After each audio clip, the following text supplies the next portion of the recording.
Welcome to the Talent Optimization Podcast, the go-to podcast for CEOs and HR professionals wanting to bridge the gap between the strategy and tactical implementation of talent optimization within their organizations. Through interviews, predictive index, and personal experience, your host, Tracy Shirk, helps you discover the facets of talent optimization from both a CEO and HR perspective to truly create the dream team for your organization. Are you ready? Let's get started. Welcome, everyone. We are thrilled that you are here with us today at Talent Optimization, creating your dream teams. Today, we're going to be talking about culture and how we intentionally create a culture inside of our organization using that leadership framework. And whatever that leadership framework is that you utilize inside your organizations, we talk a lot here about the talent optimization framework, right? Of course, we're on the Talent Optimization Podcast, so we'll talk about this leadership framework. So within our talent optimization framework, we're very specifically looking at how we connect our business strategy to our business results. And what we love to do is say, hey, let's pick the brains of some individuals that are top in their industry. And so today I have Micahel Noack with me, and Mike is the co-founder and chief growth officer for Blue Lake Consulting. So Mike, welcome to the show. Thank you. Appreciate you having me here. Yeah. So as we get started, do you want to just share a little bit about you and why you care so much about leadership, recruiting, staffing, all of the things? Yeah, no, I appreciate that. I've been in the business for about 20 years now, building teams, and recruiting in HR has always been, a core focus of mine. So over the years, you kind of really start to see the importance of talent and how it has an impact, either good, bad, or indifferent, on your teams and the results that those teams are able to throw off. So, as I've kind of gotten deeper into my career, I've led small teams, I've led large teams, and I'm currently part of a very small startup right now. So a lot of different perspectives, but it's just been so interesting to try to really understand what are the key pieces you need to pull together to really connect that business strategy to the talent strategy to achieve the results that you need to get. Because the business strategy can be, pretty straightforward. People get to be very complex. So putting those all together, it's been a work of art for the past 2 decades. Yeah. And can you just share a story of how you've done that throughout your career? How do you bridge those gaps? And I know that you've done it phenomenally well. So just tell us a little bit about how you've done that. Yeah. So I think part of it is checking your ego. And then part of it is understanding that your perceptions and experiences don't necessarily translate to other people. So what I mean by that is, as you gain experience and you understand how business operates, you kind of get fixated on, well, this has worked in the past, so this is, what I'm going to implement. And then as you bring people into the team and you don't really pay attention on the front end as much as you should about, what are their motivators, how do you assess what they want out of their careers, and you bring them along and try to live out your vision, it often crumbles very quickly. The one thing that I've really changed as I've built a team out is I've really spent a lot of time assessing where is the business going, what is my team or my responsibility in getting us there, and then who are the type of people that I need around me to all be able to get there. And not only achieving the mission of the organization, but most importantly, achieving the mission of what those people want to accomplish with their careers and their lives. Awesome. So what I'm hearing you say is, yep, we've got multiple competing priorities, right? So we've got multiple competing priorities we have the business priorities, we have the leadership priorities, we have the team priorities, and then we have the individual priorities. And so as you kind of sit as the conductor of this, right? Getting all of our pieces of the symphony playing together, within that leadership framework, what are some of those key things that you've learned along the way? Because I just heard you say, hey, I changed this, but do you have a very specific story of a situation of where this came to light? Yeah, I mean, so, when you're dealing with individuals, you got to get them to know them on a personal level and, get them to open up. You have to have some degree of authenticity to be able to do that. and to make sure that they understand that you're on their side and you're there to protect them and help them, and you want success for everybody. So, but that happens in very different ways. So I had a large team, about 12 to 15 people on it, and everybody wanted something a little bit different. So I had to lead in a certain way. The business had expectations of me, to be able to achieve these results and go after these growth initiatives and accomplish everything. But the individuals needed something very different from me. So, for example, there was one person that was highly skilled, very autonomous in how she operated, didn't really need any sort of professional development from me because she'd been in the business for a long time. She understood how to handle clients and how to deliver projects effectively on her own. But what she really required was a lot of communication.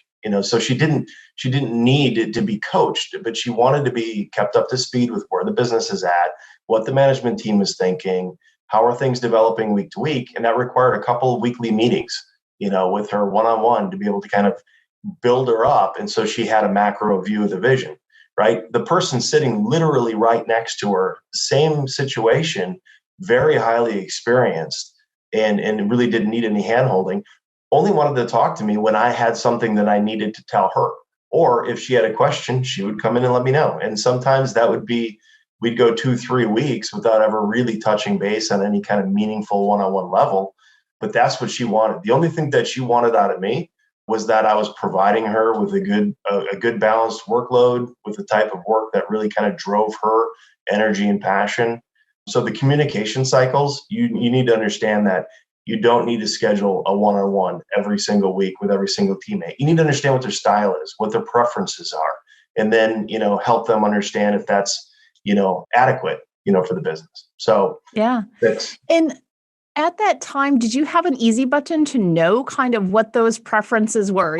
We chat a lot about predictive index and, utilizing predictive index to really create your people strategy, because one of the great things is when we know exactly who a person is, guess what? We're going to lead them the way that they need to be led, so there's this difference between leading by the golden rule, which is, treat others the way you want to be treated, and leading by the platinum rule, which is treat others the way they want to be treated. And kind of what I just heard you say, Mike, through that story is, hey, I realized as I grew as a leader, I had to lead by that platinum rule.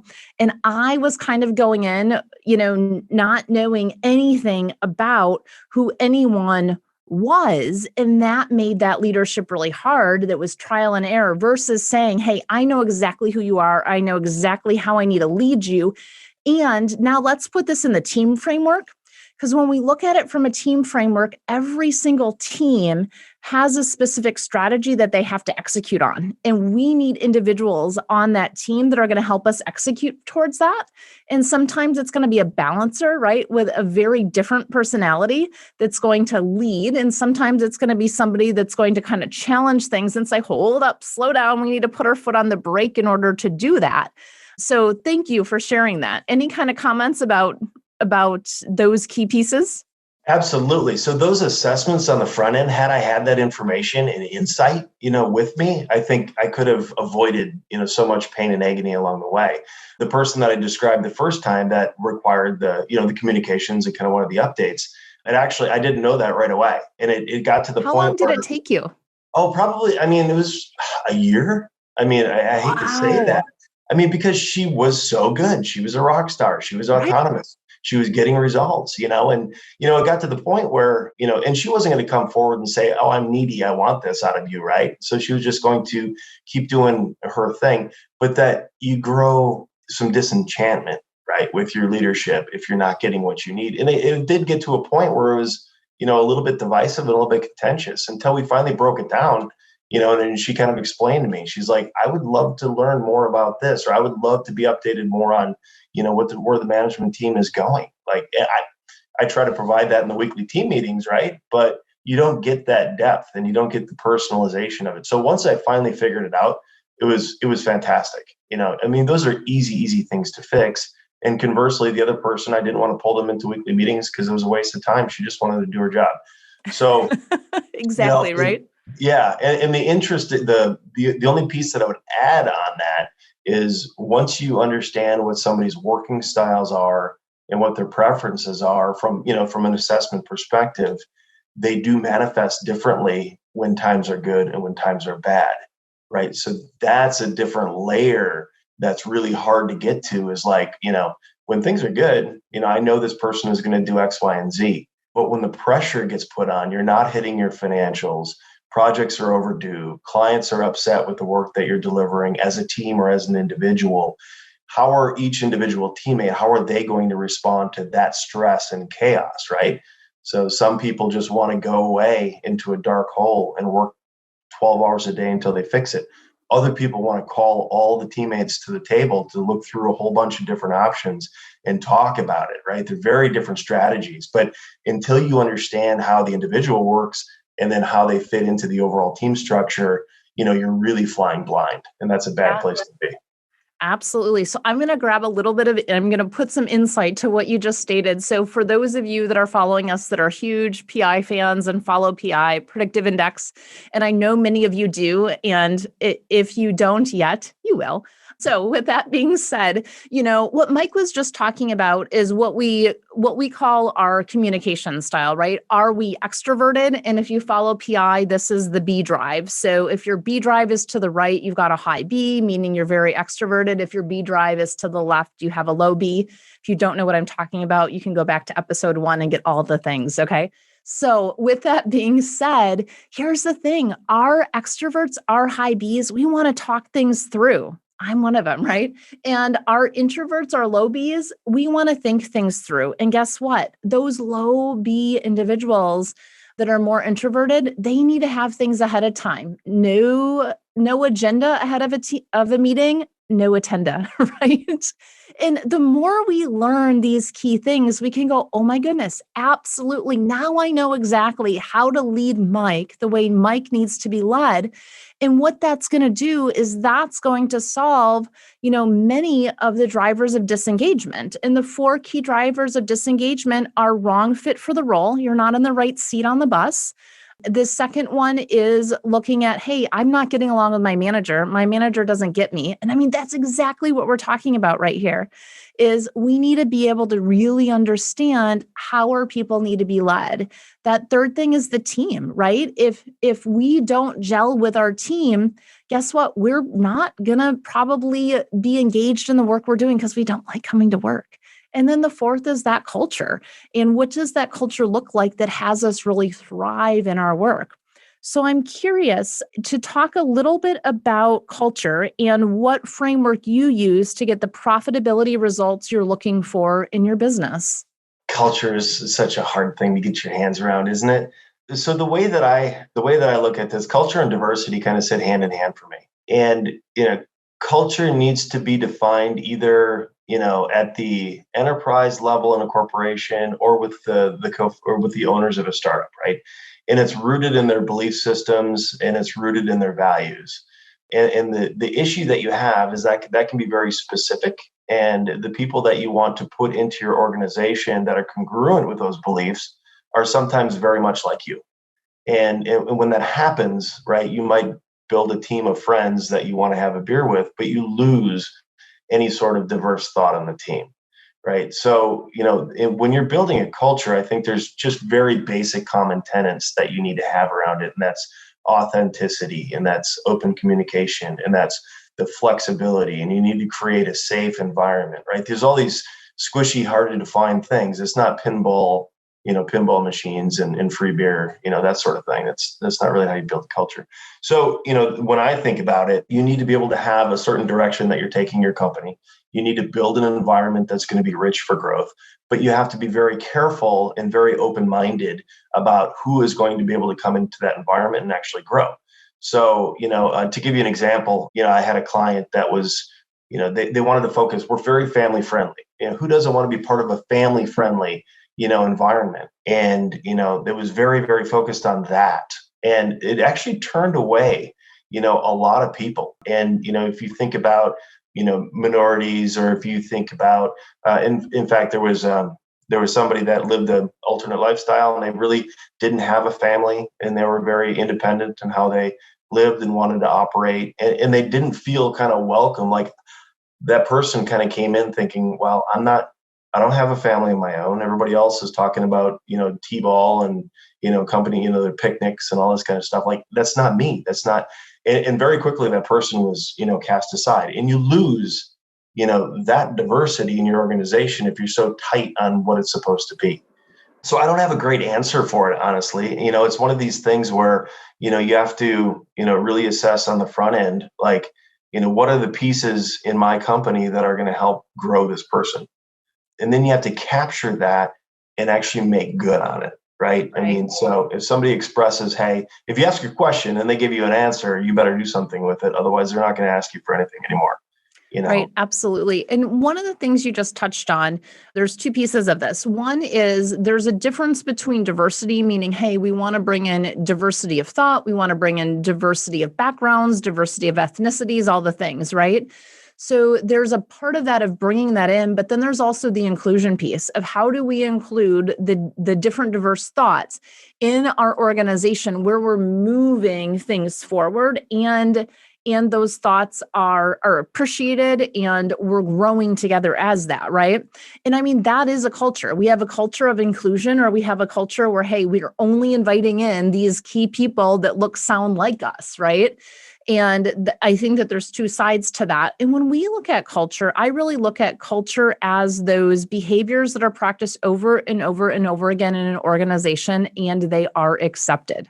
Doesn't mean they're right, but it means they're accepted, meaning, hey, no one's slapping you on the hand if you're dropping F-bombs 7 times out on a field site, right? Or, then that's the culture of this organization. But yet, when I talk with, owners and whatnot, they're like, yeah, that's not what we want. Well, then you have to go change the behaviors because that's the current culture.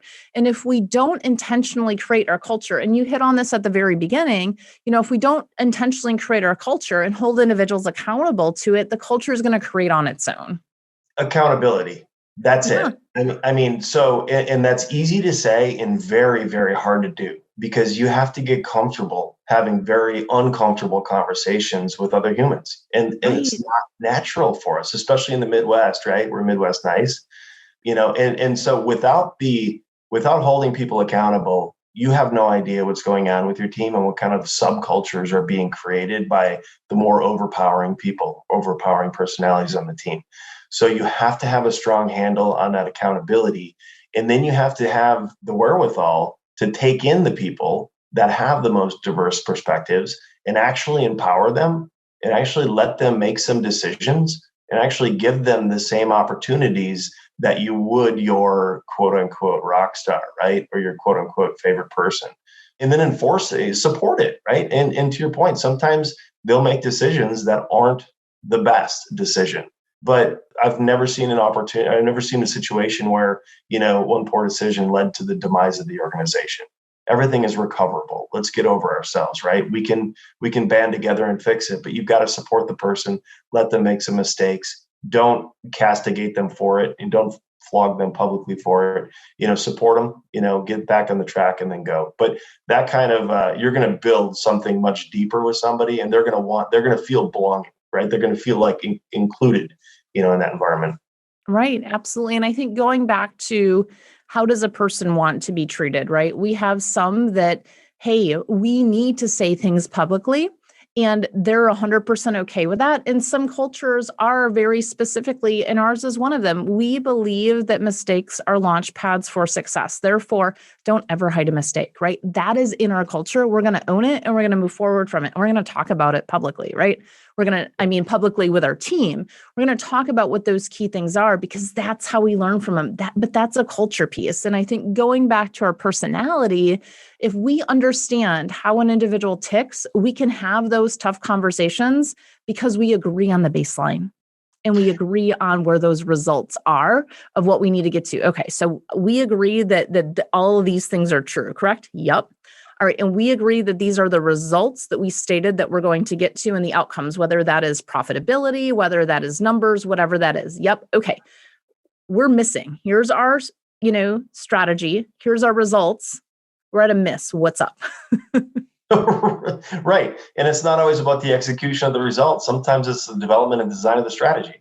Absolutely. So that's where humility comes in. You have to be able to accept that and change at the top level and at the bottom.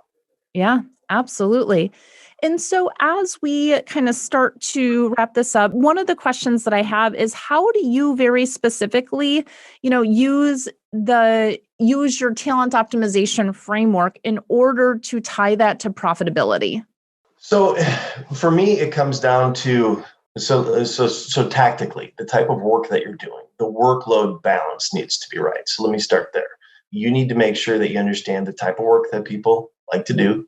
And then you need to be able to feed them so they have energy and passion around what they're trying to achieve. If you do that, they're going to do it at a high level and they're going to do it well, efficiently, and effectively. That doesn't mean that they can always cherry pick the type of work that they want to work on. You need to have a culture that it's, whatever it takes kind of thing.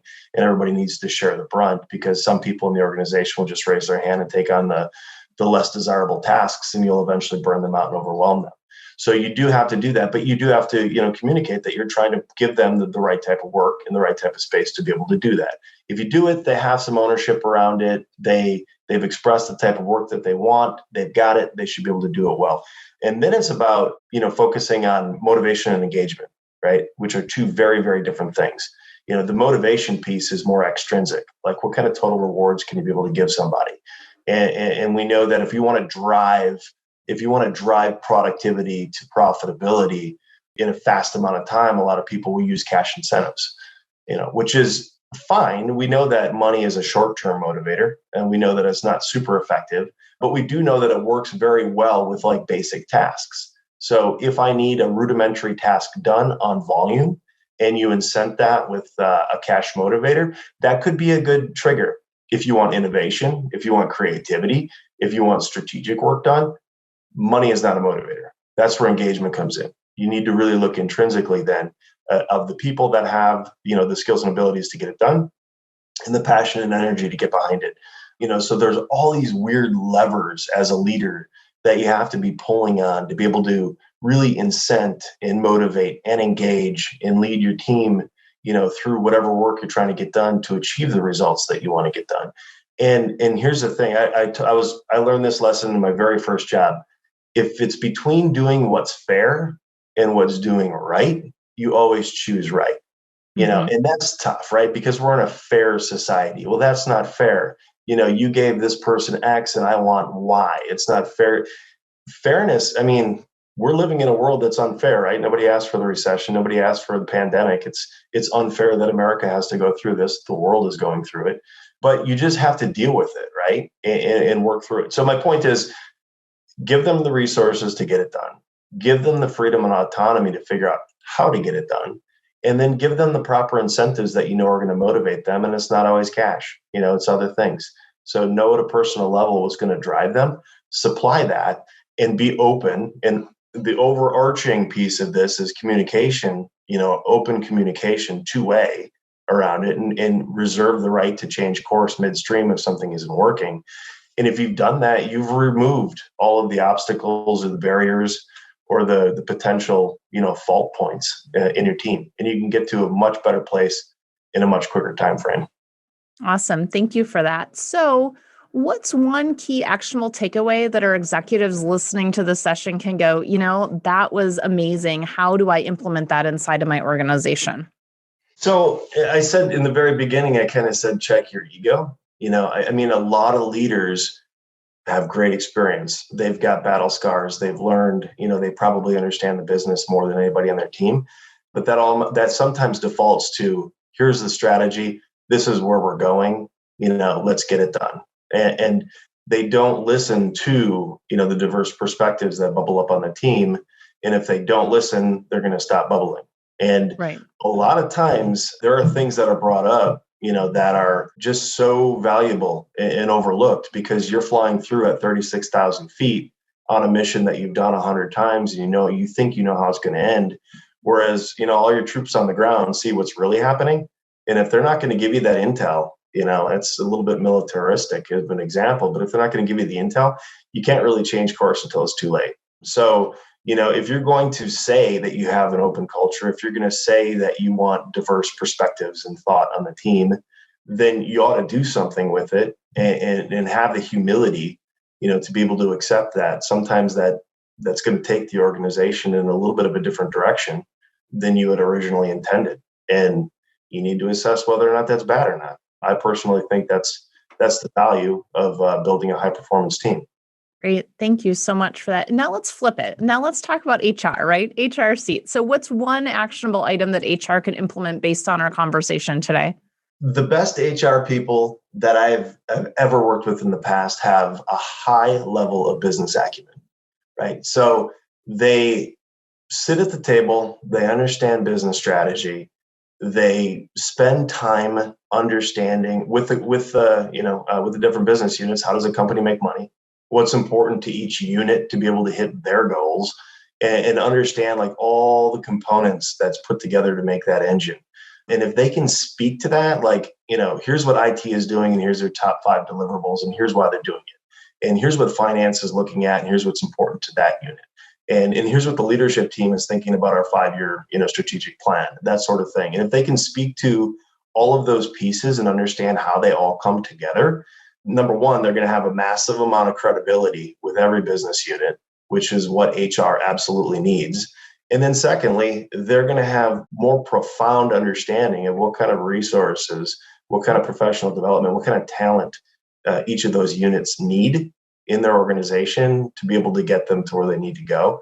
I mean, so it's a tough job and it's a tall order, but any HR person out there, unless you're going to be a super specialist where you're going to be putting together, benefits plans only, right? If you're going to be an HR business partner, HR generalist, or a general HR leader in an organization, spend as much time as you can out in the business, even with the customers, understanding, what the customer's issues are and how your business is playing out in the marketplace and what's your reputation. Spend all of your time there first to be able to understand it, because you're not going to be able to go back to HR and help build a high-performing organization until you get that understood. Awesome. Thank you so much for your time here with us today, Mike. So question, if our listeners want to, follow you, get to know you more and get to know Blue Lake Consulting, where will they find you? Yeah, so certainly hit us up. You can check our website out. It's www.bluelakecg.com. We do have a LinkedIn page, Facebook page, soon to have a YouTube page. So you can, Google is our, ultimate, right? Put in Blue Lake Consulting Group, find me. We're easy to get in contact with. Awesome. Thanks so much, Mike, and thrilled to have you on the show. So we will be talking in our next episode with Jeff, who is also one of the co-founders of Blue Lake, but we're specifically focusing on from a recruitment standpoint and as we're looking to bring individuals into the organization. So with that, we hope you join us the next time. Thanks so much. Thank you. Have a great day. Thank you for joining us on this episode of the Talent Optimization Podcast.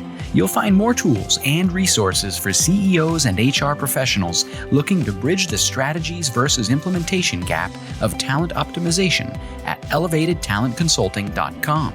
We've also created a free, valuable resource for you to begin bridging the gap called the Talent Optimization Foundation Membership Program.